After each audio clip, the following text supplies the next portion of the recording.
255 is real. I'm David O'Brien, Braves writer for The Athletic. Just back from today's game. I'm with my co-host, Eric O'Flaherty, out in Washington, former Braves reliever. What's happening, Eric? How you doing, man? I'm good. Did you get stuck in traffic? I came home right after we did the Zooms at the ballpark, and I was on my motorcycle so I could use the HOV lane. And if I'd have been in my car, I would have been stuck in traffic. I got home relatively quick because I'm in the HOV lane, but I made the business decision to executive decision to leave before I wrote there. So I'm glad I did. Anyway, man, I know it's only mid-April, so it sounds ridiculous in a 162 game season to say 12 games into a season that it's a must win. But today felt as much of a must win for the Braves as any game I can recall. You do not want to lose four in a row, get swept by the Marlins at home. At home. Yeah. I mean, It would have been five. It would have been a 5 game skid and the first ever 4 game series sweep by the Marlins over the Braves. and it felt just like the last however many games where they just couldn't hold on late and kind of gave it away. But yeah, if they would have lost today, I don't think this team's ever going to panic, knowing it's a 162 game season, but it would have been a tough one to swallow.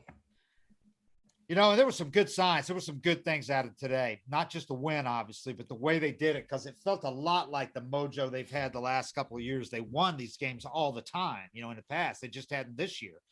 They lost 3 extra inning games this year, all 3 of them, and they hadn't had any last at bat wins, and their opponents had, several. So to do that today, I thought for them can be a mental boost to be reminded of, how many times they've done this recently. And to do it when Mentor gave up 2 runs in the top of the ninth. Yeah. So that's the kind of the way these games have gone lately, and they've lost those games when the bullpen hasn't held. So to come right back and do it, pretty big. And there's some good signs the way they did it too. Patient at bats, working walks in that 9th inning. Freddie, a 10-pitch plate appearance for a walk. That was huge. Fouled off 5 pitches. Then, like Snit said, in those at bats, when you're in swing mode, the most impressive thing sometimes is when you have the takes when you're in that mode, Yeah. His zone control is insane. Freddie can he knows. And anything he swings at that's just a little out of the zone, he's able to foul off. Yeah. And Ozzie did the same thing. Ozzie worked a walk too. And that was big for a guy that's not hitting a lot. He's shown some decent signs the last few days of kind of maybe snapping out of it a little bit. Acuña did it again. It's just ridiculous what he's doing. I mean, he's the MVP of the world right now, but it was important for them to get some contributions from some other guys. And today, Pablo Sandoval, I mean, you can't say enough about what this guy's done so far. This is ridiculous. I mean, he hit another multi-run pinch hit homer today, 3-run shot. He's had 3 pinch hit homers, and the rest of baseball has 7 pinch hit homers. I mean, he's 34 years old. He's had 8 at-bats this year, and he's had 3 pinch hit homers. Every one of them has tied the game or put the Braves in the lead. I mean, it's not extremely surprising because you've seen, what player he was and what he can do, but to do it off the bench is a whole new ball game, man. And we've talked about that before, how hard it is to stay ready. But yeah, I mean, you feel good about it when he comes up. You feel like you're going to get a good at bat and he's going to put good swings on the ball, and he can hit the ball out either way. So I don't know. I mean, I don't know how long you keep it up, but I don't even know what the record is, but he's got to be. I mean, this pace would obviously set it, I'm guessing. I looked it up today. I thought it would probably be even more. The record is 7. It's been done twice, both times this century, actually. And it's the Braves record the Major League record for any month was a Rubio Durazo had 4 in 2001, 1 month for the Diamondbacks. So he needs 1 more to tie the record, 2 to beat the Major League record for any month for pinch hit home runs. The Braves, I did not look up the franchise record. It's less than 7, obviously, and it's less than 6 because there was also a list of people that had 6. So it's got to be 5 or 4. Gaddis had 4 in his first 8 at bats in 2013 as a rookie, but he only had 2 more at bats that year as a pinch hitter because he was playing a lot. He was hitting so much. Yeah. Yeah. But he had 4 in June, like June 13th, he hit his 4th as a rookie, which was even crazier really than what Sandoval's doing. But the thing I like about it is he's having good at bats, so he's not coming up there yes. just trying to yank homers. I mean, if he doesn't have a strike on him yet, sometimes he'll take a pretty big hack, and if the dude's throwing hard, he might try to pull him. But today he just went with the pitch. Yeah. And I don't know if he was necessarily trying to hit a homer. He's just trying to hit the ball hard the other way. He runs into a 3-run homer, but every time it's been a good at bat, even when he's been getting out. That walk he had a couple of nights ago was huge. I mean, that was a great at bat. Last night, tonight, it's all a blur at this point. It's a blur right now. So, and then Adrianza is also having a lot of success as a pinch hitter and talking a lot to Pablo, who was teammate with the Giants for a few years. And he's been talking a lot to Pablo about how to get prepared, and Pablo starts getting ready like 3rd or 4th inning and starts in pace, just zoned in on the game, knowing who he might face. He does a lot of scouting on the possible pitchers he could face, knows, all those guys know when they're likely to get in the game situations and who the other team's pitchers are that are likely to face. Being a switch hitter, he could face more of them, but he says he does a lot of planning ahead, looking at what the pitcher's best pitches are, what they use in certain situations, what pitches they use. So, I mean, he's a real cerebral guy. He's really he's really got this down to an art form now, kind of like Hinske did. We talked about Hinske, how good he was as a pinch hitter late in his career. I think it's it's not coincidence that most of the great pinch hitters are the former lineup regulars, former good everyday players.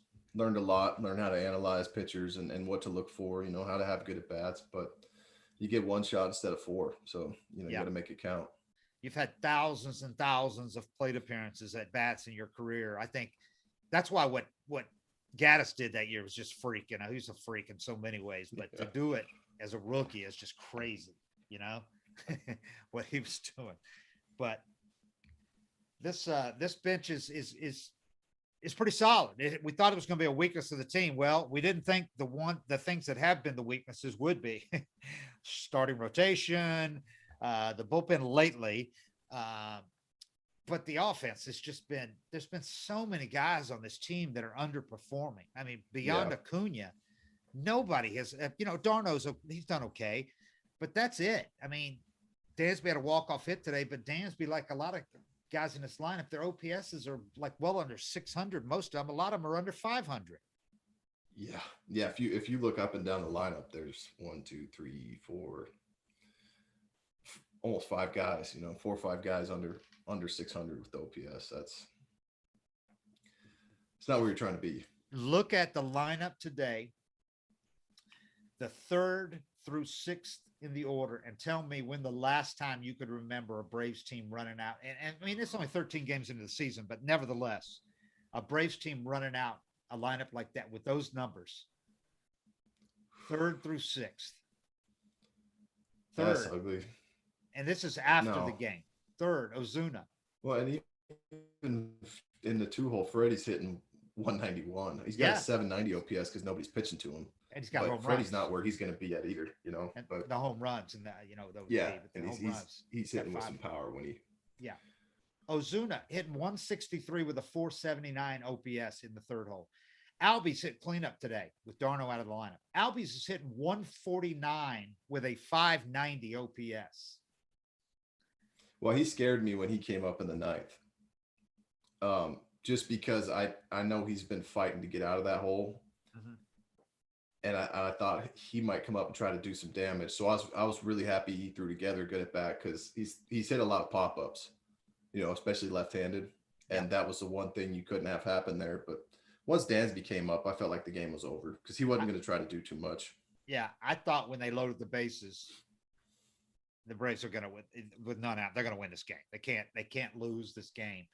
But And then they Darno got punched up on a questionable pitch. When Darno got rung up looking, I thought, oh shit, somebody could ground it into a double play. A comebacker to the Ozzy'd be tough to double up. Yeah, but I mean, it's a different at bat for Dansby with 2 outs, bases loaded, than verse 1. Yeah. Once it's 1, you know, he knows he just has to put the ball in play, and he's quick enough. He could probably get a run in, at least tie it.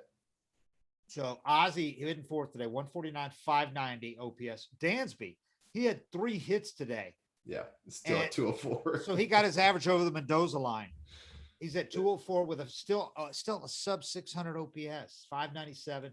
And then Riley, he's not doing much, man. He's hitting 190 with a 451 OPS.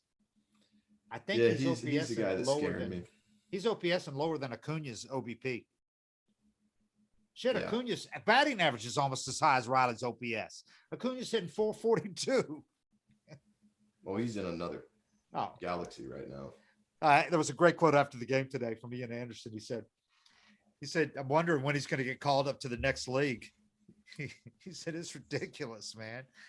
And Pablo Sandoval said, this is a great quote from Pablo Sandoval. He said, it's unbelievable. He's from another planet. Pablo Sandoval said. You know what was the crazy thing he did today? Because when I've been watching him, I've been thinking you got to pound him in. Yeah. You know, because he'll take a fastball away and pull it to left center. He'll take a breaking ball middle and hit it out to right center. Yeah. But he covers that outer half of the plate so well. And you also see him get a little flustered when pitchers start coming in high and tight, especially after the Marlins hit him a few years back. Yeah. And I was sitting there thinking he got jammed and broke his bat the previous at bat. I'm like, this is where everybody's going to have to live. And he went up there looking for it. And he hit that fastball was probably 5 inches off the plate. Yeah. I don't know. I have no clue how he got the barrel to that, because I mean, you have to be cheating to it, but even cheating to it when it's that far in, that lefty's throwing at an angle too, you know, it's coming, it's bearing in on him. And he hit that ball. I thought it was going to go 220 feet when I saw the live shot on TV. Yeah. That thing made it to the bullpen.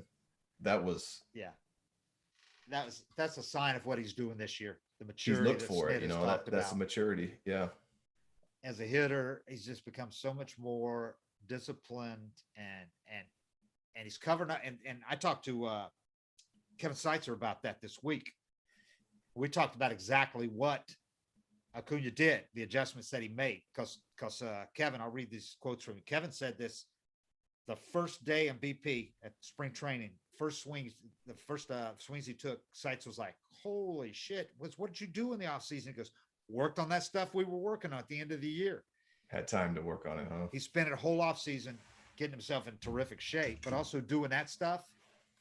And Seitzer was just blown away on the first day of spring training, and predicted this basically. Even when he was struggling that first series, Seitzer said, "Oh yeah, he can cover up these holes that he's had, because he's had holes in his swing. He's just so good that he's still been able to put up big numbers despite those holes. But the strikeout numbers are way down this year because of it."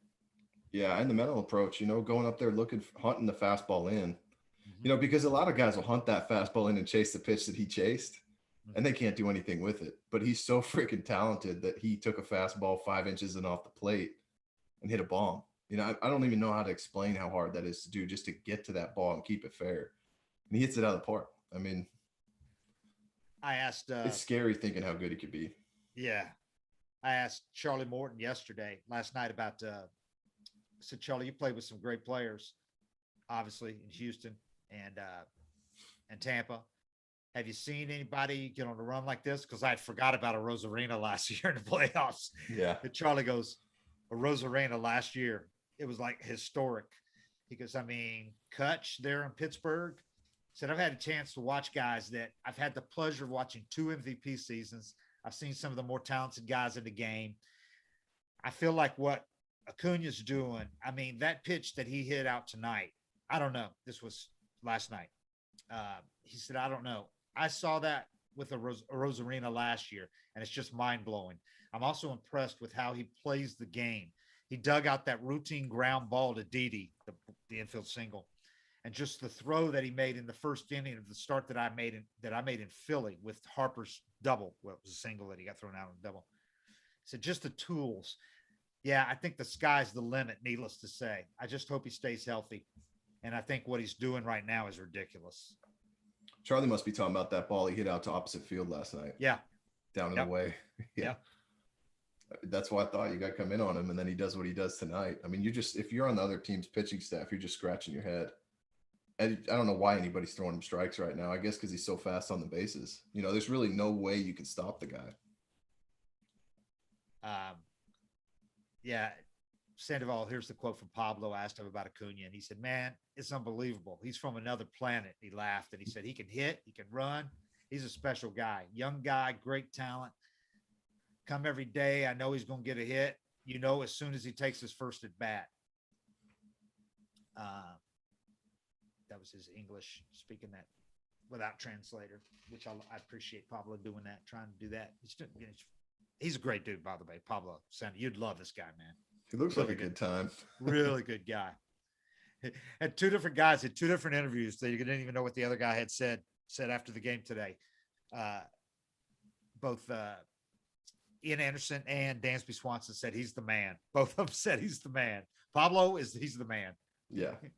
Yeah, he said, as Dansby said, he was talking about Acuña and Sandoval. He said, for me, the most impressive part about Ronnie is we've all known the physical talent that he's possessed since he came into the league.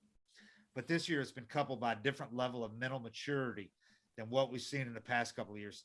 I feel like he's really locked in on his craft, dedicated to what it is that he wants to do. And I feel like that was the big separating factor for him. If he could get to that point, then he would be able to do more than just be an exciting star. He could be a superstar with that. He deserves all the credit in the world for his start and where he's obviously kind of helped keep us in for the first 13 games of the year. He said, and then Pablo, he's the man. I don't know what else to say. It's remarkable what he's able to do off the bench and how he's able to keep everybody in line and just kind of keep everybody focused on the end goal. So love me some Panda. Yeah, I mean, I think that's a good point too, and you got to think about it as Acuña's, I mean, he's 23. I mean, he's learning all this stuff that you're supposed to be learning in the minor leagues at the major league level. If you look at like Miguel Cabrera or other guys that were up early, and then what they were able to do once they learned the game, that's the only question with him is how's he gonna mature? How's he gonna handle having all his money locked up and all that stuff set up? If he wants it, man, he's gonna be the best player in the game. And this year he's shown he wants it already. How much concern do you have for Fried? Do you think this little could be kind of a reset going on this could help him, the IO going on with the hammy? We got the hamstring running bases the other night and tightened up on him. They're obviously not going to risk it this early in the season with a guy like him. Do you think a 10-day break might be good for him, considering his last couple of starts? They were pretty bad. Yeah, I mean, whether he's nursing something that he wasn't.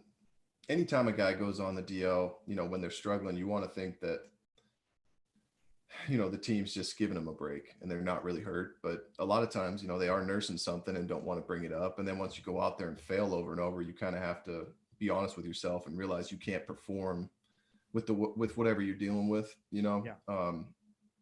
So I don't know. It's one of those two things. He's either nursing something, that's why he struggled, or he wasn't and he needs a break. But when I watched him, it looks like he's flying off more this year than I've seen in the past. And that little bit of deception you get from staying close and hiding the ball, I mean, it can be an extra mile or two on your fastball and how it plays, and flying open can be 1 or 2 off. So you're looking at a 4-mile-an-hour swing when you're staying close versus flying open. So I thought maybe that, maybe the hitters are seeing the ball better, or maybe he's tipping pitches. But when a guy with his stuff gets hit the way he's been getting hit and struggles the way he has, there's something wrong, and you got to get to the bottom of it. Well, it's not the velo, so I don't think he's. And I think if it was if his arm was sore or he had something else, then they could have put him on the IL with something and said they don't need to make up a hamstring injury, Yeah. And he was running the bases. He had a double. So it's easy to see where that could be legit. Yeah. No, I think it's a legit thing. And they said he went to get an MRI. And again, they haven't lied to us about saying a guy's going to get an MRI in the past, and made it up. So, but Right. No, I think it'll be good for him to get a little more time, but he's just got to get in the video room. And sometimes even if you're not tipping pitches Yeah. or the hitters don't see what you see, if you can just find a tip on video and convince yourself that's why you're getting hit, just that confidence boost you get going out the next time can be all the change you need, and you don't need to change anything. But he's definitely off. I mean, when it's one or two, you kind of want to just write it off and say, maybe it's just a bad start. But three in a row is kind of, it's time for some adjustments. Progressively worse. Yeah, This one was just bad. yeah, First one was okay. Second one, DC was pretty bad. This one was just bad. just bad. Just didn't look like the same guy, man. Yeah, This last and that's year. confidence too. Could be losing confidence after a couple bad starts, but you'd think he'd have it by now. I mean, he's had a lot of success. Yeah. I just thought he'd turned the corner last year. I didn't think we were going to see this. I mean, I know it's just 3 starts, but just didn't think we were going to see it. But he's got the highest ERA in the majors. Well, the good news is Where's Noah's Soroka? throwing the way he is, and Soroka's coming back. Oh, yeah. So He's you couldn't have asked Fried to pitch any better than Inoa has. So No. there you go. There's your trade-off. Yeah, it always seems to work out like that. Inoa's been terrific, man. Yeah. I mean, that has been. Somebody asked me, what about Bryce Wilson? Is he going to? I'm like, things happen, man. You can't have Inoa make those 2 starts he made and then send him down. You got to ride that hot hand. You got to go and keep going, see what he can do with this. And Bryce is going to get his chance coming up now. Yeah. We always say it takes care of itself. It is taking care of it. Look at this. Every time. Fried's going to miss at least 1 start, maybe 2. Bryce Wilson's going to come up in his place. So it almost always takes care of itself. People get all worried, think a guy's banished or he's never going to be seen again. And never happens like that. Guys all come up. Well, it'd be a shame to have to send a Noah down too with the run he's on, man. I mean, he could go on a run that builds that confidence that he's just knows who he is and proves to himself where he could ride this all season. I mean, you can't say that's not who you are when he's pitching the way he is. And the confidence and the way he's attacking hitters, his breaking ball is legit.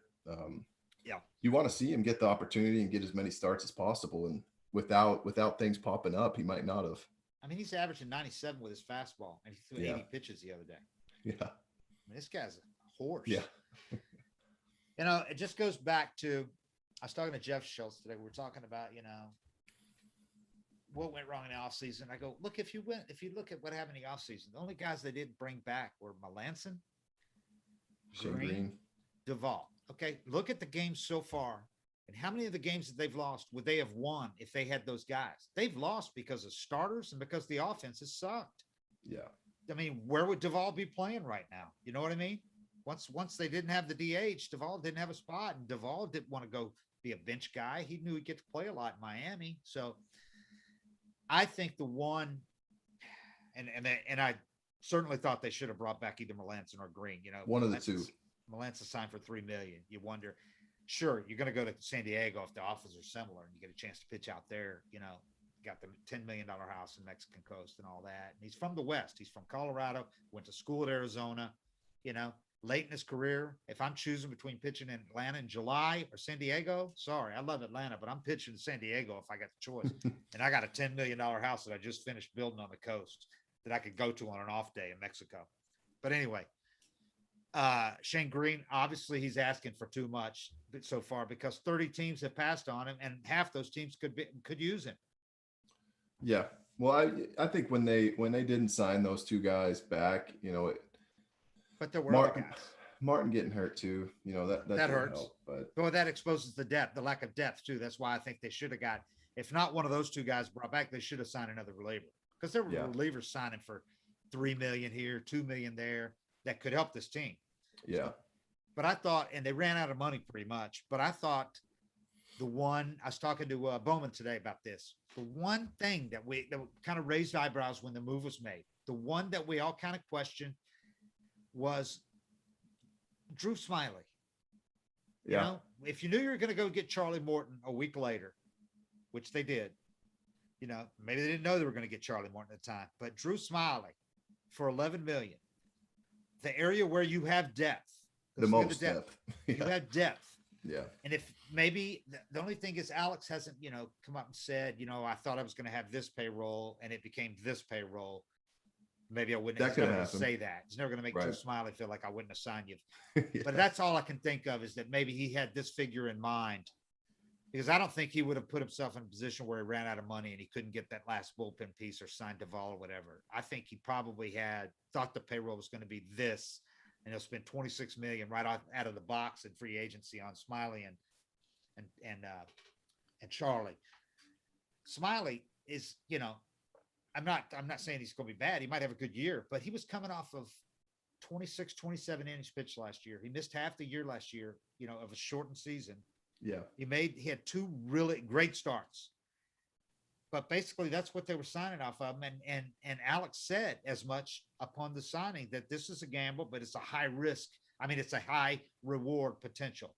But he acknowledged that they were taking a little bit of a roll of the dice on this one. 11 million on the guy that, has had some injuries in the past and didn't pitch much last year. So I just thought that if you want to go back and look at what they could have done differently, that's where they could have used that 11 million to get maybe 2 relievers. You could have signed Duvall and a good reliever, or 2 relievers for 11 million.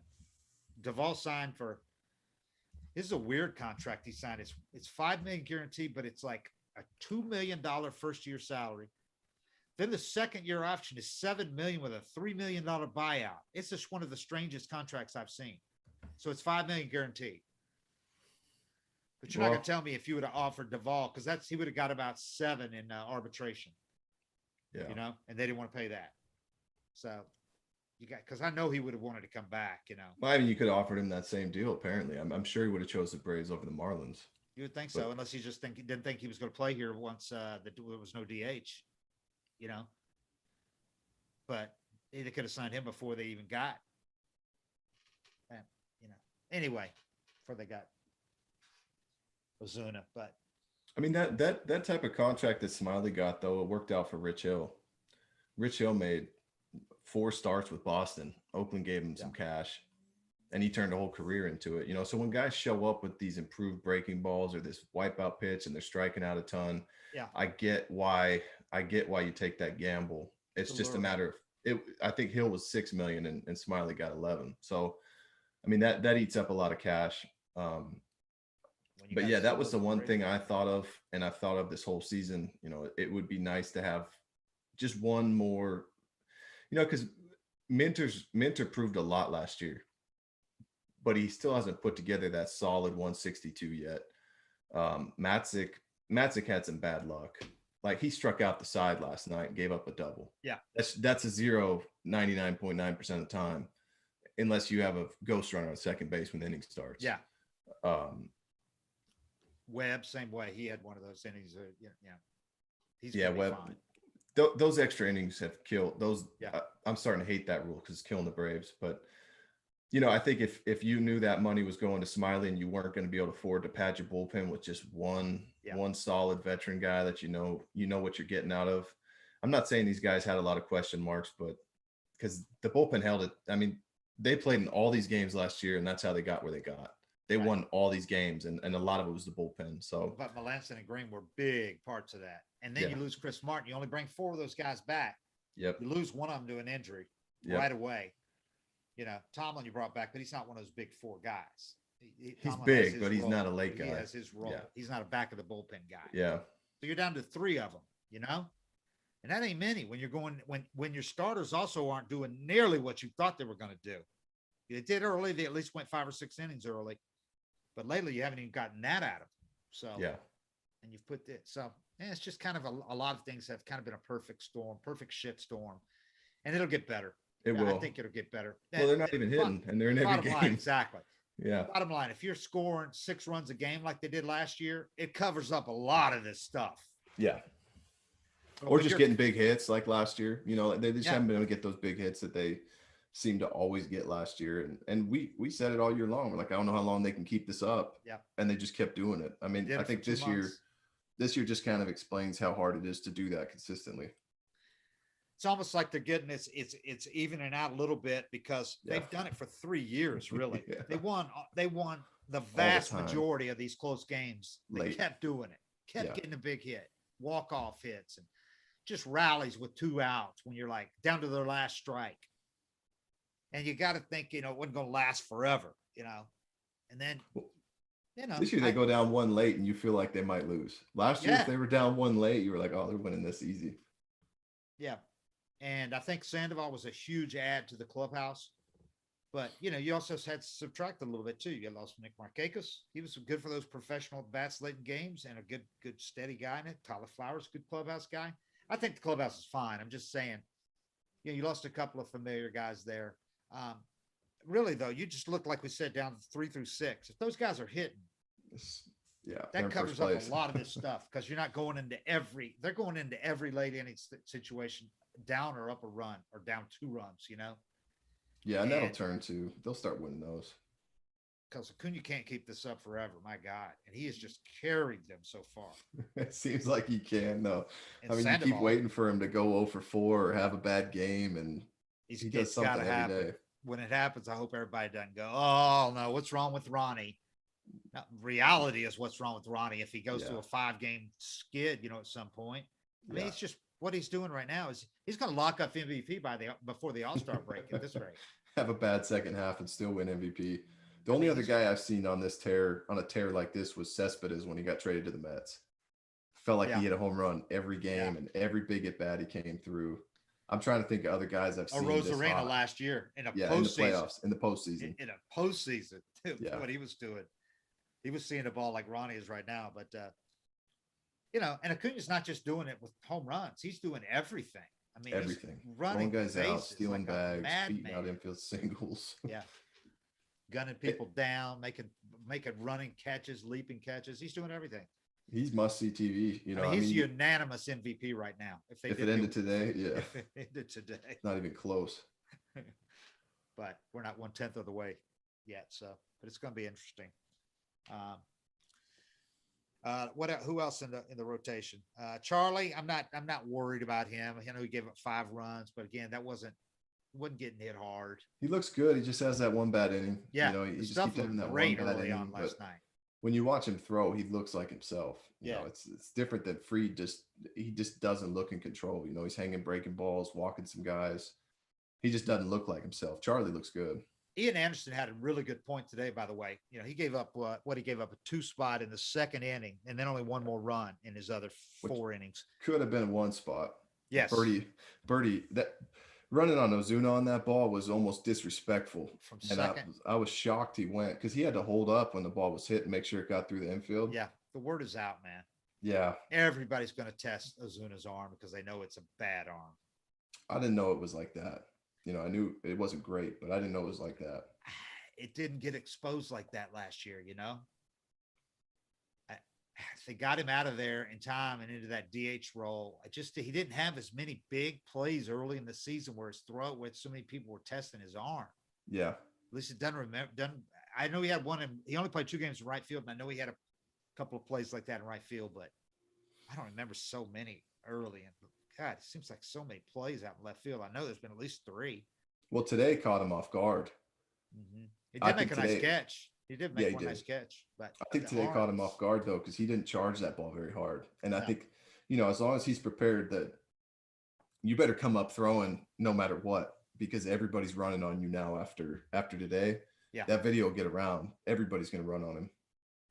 The video got around from the other day, Yeah. Yeah. Well, yeah, that video was everywhere. The 2-hop throw. Yep. And then he did it earlier too. On the road trip, he had to play like that. Terrible. Yeah. Ian Anderson had a good point today, though, talking about his start. And you think of him because he came up last year, and from day one, he beats Garrett Cole. So in a no-hitter to the 6th inning, beats the Yankees. But that wasn't at the start of the season. Right. He had spent the first month basically at the alternate site. And it wasn't until he had like 3 straight great starts at the alternate site. They said, oh, he's ready. Yeah. And then I went back, you look at his minor league numbers, and he does start slow. And Ian said today, because he's positive, he feels good about where he's at and everything. And I asked him today about, you gave up 2 runs in that inning, but it wasn't really hard contact. And, you had, like you said, one was the Ozuna play, ground ball double through. And I asked him, does he feel like he's making progress? And he said, definitely. The one positive is I've never really gotten off to good start. So I feel like I'm in a good place, and I feel like I'm kind of close to taking off. To be able to battle and get through those tough innings at this point is super beneficial and gives me confidence going forward. So he's That's talking about another young guy with a good quote, good mindset. he's talking about the rough start for the team, and he said we haven't quite been able to match up the good pitching with the good hitting and get that clutch hit or that clutch out. We're still confident. It's a long season. That's one of the things that we're trying to get across to each other. We have confidence in this group and just a little bit of a rough patch going. So hopefully we can kind of jumpstart from what happened today. That was to the man. I was like, even like Snicker didn't try to downplay today's importance. They all said this was a big win. They needed to win this game.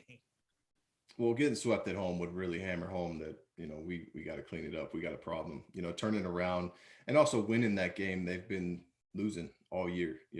Those games haven't gone their way. And that's kind of their MO is to win those games. But watching Anderson, I think the one thing that could happen with him is the league hasn't seen him yet. So now if you listen to Astros hitters, they always talk about the jump on a guy's fastball that's in their scouting report. His is probably maxed out with that backspin and arm angle. Yeah. Teams are going to start seeing him more, and that word's going to get around. People are going to know what to look for. And his velocity is a little lower than it was last year. So he's going to have to work a little harder. The good news is they won today and they avoided being swept at home, and they take a little momentum going forward to Wrigley Field, where the Chicago Cubs offense has been even worse than the Braves.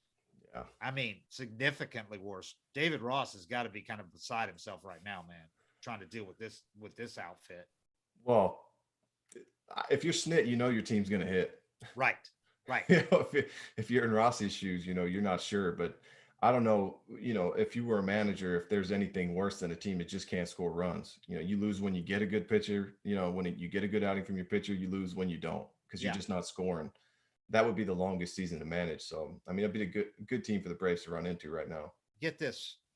Right now, the Cubs through 12 games, they are last in the majors with a 561 OPS. The next worst is the Brewers, 638. The Braves are way up they're like compared to that, they are Braves. Where are they now? They moved up to, let me find this right here. Sorry about the delay. The Braves are all the way up to 10th in OPS. Hard to believe, I know. Yeah. But that's Acuña. Yeah. You take out Acuña's and that 719 team OPS goes down to literally up by 100 points, probably. Well, he's two hitters right now. He's putting up 2 700s. His is 1492. Yeah, he's almost two guys hitting 750 in your lineup. So they're just behind the Mets and the Nationals right now at 10th with the OPS, even though they're hitting 221. But go back to the Cubs. Last in the majors with a 561 OPS. Last in the majors with, get this, team batting average, 163. That's unheard of. A dozen games, 163. That's a pitcher's batting average. That's a pitcher. That's a good hitting pitcher. Yeah. Bumgarner in the past was a better hitter than that. Fried's been as good as that. Only other team below 200 is Cleveland Indians. They're at 198. And they just got no hit. I mean, the Cubs, it's not like they don't have anybody. Let's see. They have, they've scored the low scores, the Mets got 63, but they've only played 9 games. The Cubs have scored 59 runs. Am I looking at this? Yeah. The Mets, 29 runs in 9 games. The Cubs have scored 32 runs in 12 games. Wow. 2.5 runs a game. Nothing you can do with that. 32 runs. The Nationals aren't much better. 35 runs in 10 games. At least they had COVID, though. The Nationals, they're just getting guys back. They lost several guys to that early on. Really, the Cubs are in a class by themselves at the bottom of the offensive, all the offensive rankings. Where are the Braves with home runs now? Considering Ronnie's leading the majors right now individually with 7. 7. Braves lead. They're tied with the Reds for the major league lead with 20. Ron's got Ronnie's got 7 of those. Freddie's got what, 5? So they're just looking at some other things here. You know where the Braves are, today it was good to see them draw some walks because they Yeah. had not been walking any. They had 40 walks even after today when they got quite a few big ones at least. Yeah, 40 won the walks and game. 123 strikeouts. That's not a good ratio. Won him the game in the 9th. Yeah, it certainly did. I don't know. I think that's something when you're not hitting though too is you're trying to get out of that hole. You don't want to walk because you see that 143 batting average up there. So guys are going to be more tempted to swing. But if they're not pitching to you, man, you just got to take those walks. And most of those are by 3 guys too. Freddie. Acuña, Freddie, and Ozuna. He has drawn some walks. He hasn't hit, but he's drawn some walks. You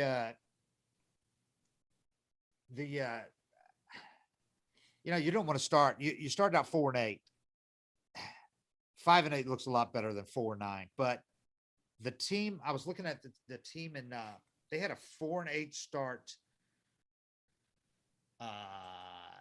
recently, where team finished with 101 wins to throw a bone to everybody out there.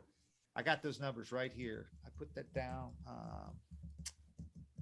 It wasn't that long ago. I didn't have to go back to like 1970 or anything. It was 2000 something. One of Bobby's teams.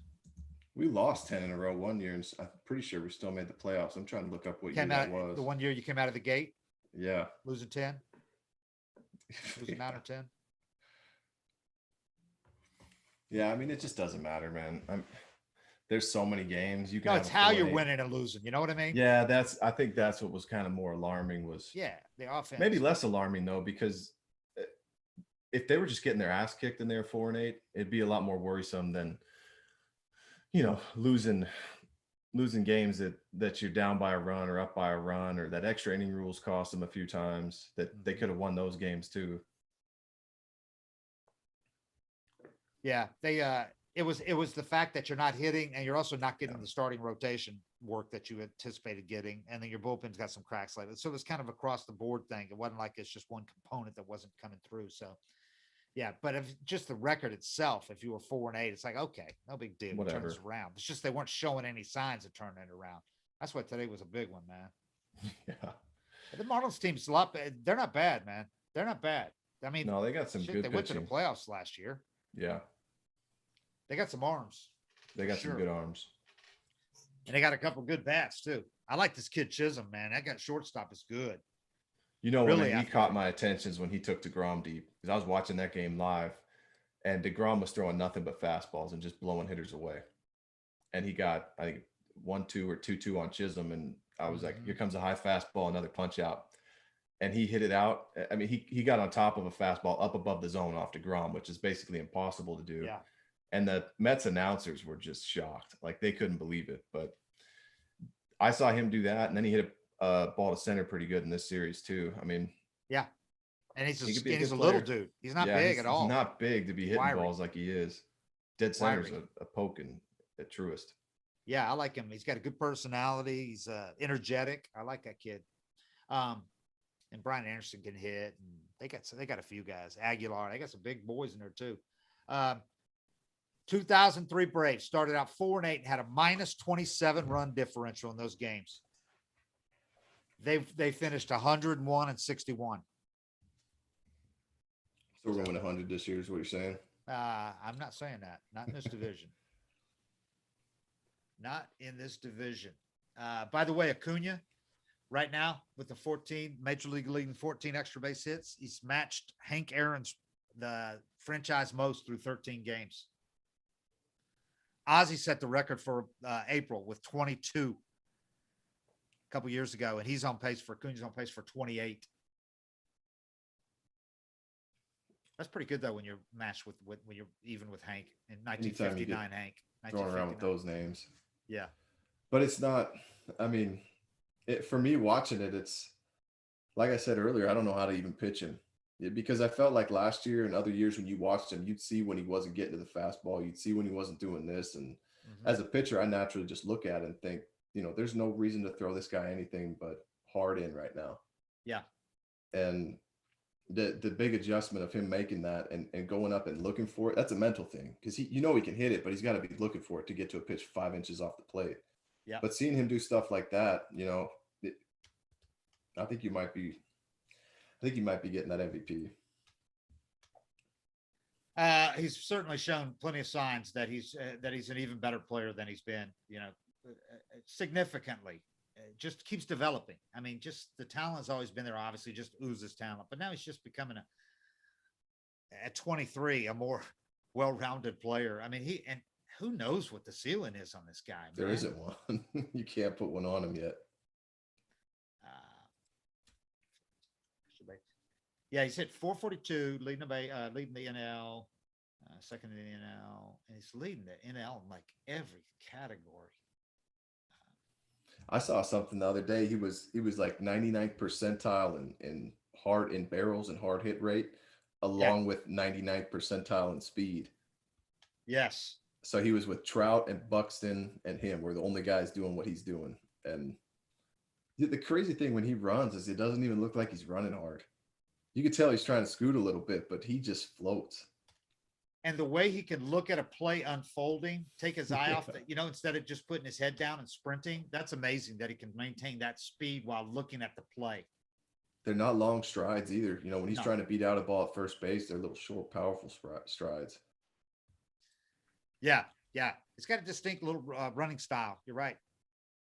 He flies. The condition that he showed up in has made a difference. It really has in his speed. Yeah, I heard him talking today about maybe throwing him into center field with, there's been some struggles out there, but I don't like him going to center field just because of how active he is, and you're looking at him being your franchise player for quite a few years. Yeah, I don't mess with anything with him right now. I mean, you got Heredia. Heredia got on base the first 3 times up today, 2 walks and a hit by pitch. But I mean, you can put that guy in center. You can. I wish Riley was hitting for their sake because you could put Riley in right field, you don't want to move Acuña though. Heredia, Ender had a big hit today. I mean, he had 2 hits last night and a walk. So he had that horrible at bat where with the bases loaded last night, and the other one with the failed bunt a couple of nights ago. But I will give him, he had 2 hits last night and a walk, and he had a big hit today. So. Yeah, he's already in that. He's in that mode, especially with like the fan base where he could go 12 for 12, right. And as soon as he does something to mess up, like Luke. Yeah, like Luke. Luke could have 7 good outings in a row as soon as he blows a game.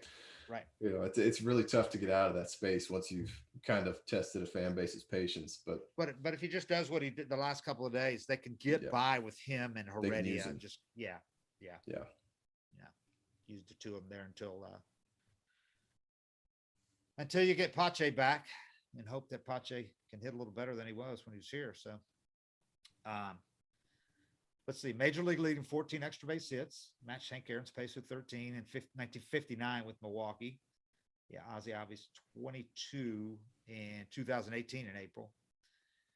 And Acuña's also had 5 straight games in which he scored at least 2 runs, which I wouldn't have thought this, but that's the longest such streak by a franchise player in nearly a century. I wouldn't have thought that. In a century? Yeah. Since Andy High had a 5-game streak like that when he scored at least 2 runs in 1926. I would have thought Freddie would have done it at some point as much as he's on base. I would have thought so too, man. His 17 runs scored in the first 13 games is the most for a Brave since the team moved to Atlanta in 1966. Damn. Yeah, I mean, he's just rewriting stuff. You just got to soak it in. Like when he's on a tear like this, you just got to soak it in and enjoy it and realize what you're watching, because this is just everything everybody says about him actually coming to light and him able to display it. I mean, there's guys that you hear all these things about and they never put it together, but when he puts it together and it clicks, I don't know if there's a better player in baseball. There's nobody even close right now. No, not right now. Buxton is having a great year with Minnesota, but it's not the same type thing. That's not gonna last. But he's been in the league long enough where when he does this, what the ceiling is. You know, I mean, you don't feel like something clicks and he's this guy now. But with Acuña, man, you're still learning him. You're still learning who he can be. Yeah, I mean Juan Soto is that guy too, but he doesn't have quite the He didn't same have the tools. No, Yeah, he that's didn't have the speed. he's just a great, great, great hitter. Yeah, he might. I mean, he's probably I don't want to say the best, but he's top 3 best just pure hitters in the game. Yeah, for sure. I think so for sure. We have to reevaluate Ron and mid-season here. Let's see if Acuña can keep this up because he's gonna put himself right there too. Yeah. If he's improved this much, that's what he's shown so far. If his mental game's where it was at today, where he went up and sat on that inside pitch, Yep. You know, that ball shouldn't. Guys go up looking for that and just shatter their bat. Yeah. He sat on it. You know, it looked like it looked like he got jammed and he hit a home run. Yeah. All right. Well, 3 games with the Cubs starting, and their afternoon games too, starting Friday afternoon. And we'll do another of these shows on Monday, probably. We'll do two a week again next week. So, and certainly no shortage of things to talk about, good and bad, but going to be interesting. The Braves have a chance, to really get the thing going. This is the perfect opponent for them to face this week. Oh, just to get rolling, it'd be nice to have an easy series. It's never easy, and it's going to be cold in Chicago, so good series to pitch in. But yeah, it'd be nice to get on a little bit of a roll. How about that no hitter last night, by the way, in 40-degree weather with the dude had no sleeves on. Some guys could do that. Yeah. I was thinking about all those no hitters, and I was just thinking a lot of it's got to be that defensive positioning. Yeah. I mean, you see lasers right up the middle now, and they're getting caught. But there's a no hitter. I mean, somebody's got a no hitter in the 6th inning every night. It looks like. Oh, since the shift went in, they're definitely the batting averages are down. So many more no hitters. It's got to be, and so many more no hitters taken into the 6th, 7th inning too. Yeah. And they still want to move the mound back in the Atlantic League. Remember last week we were not even going to talk about that no hitter because we're like, there's so many of them now. And then, yeah. And then there's another one before we had done the show. Yeah. And he had a perfect game going until the 9th inning.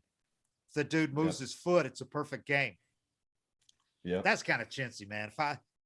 That's kind of cheap. If you're up there, it's one thing. I think it's okay to try to bunt and break up. I mean, they might think you're an asshole, but that's one thing to try to bunt and get a base hit. But a ball's coming at your foot and a guy's throwing a perfect game and you don't move your foot. That's kind of, I don't know about that. I think it's a little perfecto. I think bunting's worse. Yeah, you're probably right. You try to bunt for a single in a perfect game. You're just a dick. Everybody looks at you like that, don't they? Yeah, that's the worst move to make. Oh man. So anyway, the amazing stat of the day, I thought the White Sox have 20 no-hitters. The Dodgers are the only team with more. Now you can understand the Dodgers though. Koufax, Drysdale, all those guys. And it's a pitcher's park. Right. Huge park. Used to be even the foul territory used to be ridiculous. I mean, there were so many foul balls caught for outs there. But the White Sox, I mean, you think about the great White Sox pitchers, and I know the White Sox have been around 3 times as long, or the Padres probably, or more than that, but they have 20 no-hitters, and the Padres just got their first one. Yeah. And the Padres played in the hitter's park too for a long time. I need the over-under on how many no-hitters there'll be this year. Isn't that crazy though? Same sport, 2 teams. One of them has 20 no-hitters. The other has just got its first.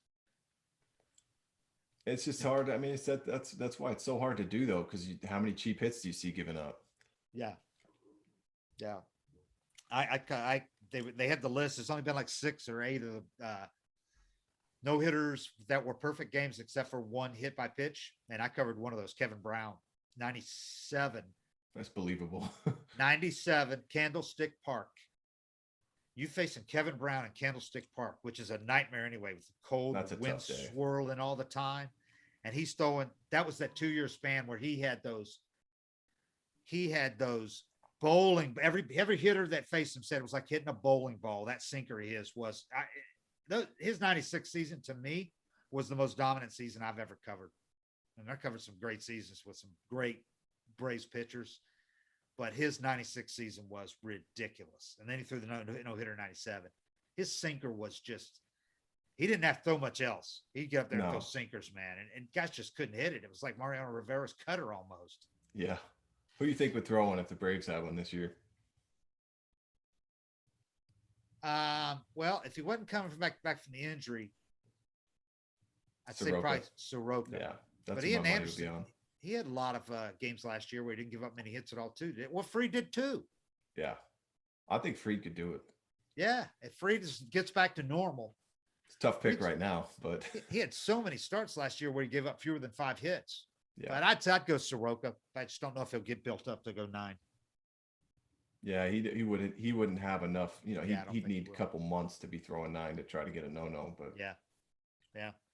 They got so many guys that pitch to contact, who threw the last Braves no hitter? Charlie's the guy that gets tons of strikeouts, I mean, you would think he might be the Charlie guy could do it. Yeah, he gets a lot of strikeouts. Drew He'd stay Smiley, if calm he gets through it, going too. like he was last year, but got a long way to go for that. The last Brave to do it, wasn't it the combination one? The combined no hitter, Have to look it up. Merker. Kent Merker threw one in 94, and then they had a combo in 91. Was Merker's the last no hitter? Is that possible? It says Fulte threw one in 2017. Fulte didn't throw a no hitter. All this shit's probably wrong. No, Fulte had a no hitter going at Oakland till the 9th inning. Yeah. And what's his name? The kid, the Olsen hit the home run. That's right. Kid from down Yeah, here. he's under close calls. Shelby Miller almost got one. Yeah. Shelby Miller almost did. Smoltz almost Nuke, had one. Nuke got to the Yeah. last strike. Nuke got to the last strike. But where's the list of no hitters? Isn't it Merker? Merker's the last one. That's He was involved crazy, in isn't 2 it? of them. But all the big 3 were all kind of contact pictures. Smoltz had a lot of strikeouts. You thought he might do it, but not Maddox couldn't be Glaviner. bothered to throw one. No. He's like Maddox. Grinky. Grinky doesn't want to throw one because he doesn't want to have to talk to the press about it. They've had a few thrown against them. Yeah. including Baldo the threw one. perfecto.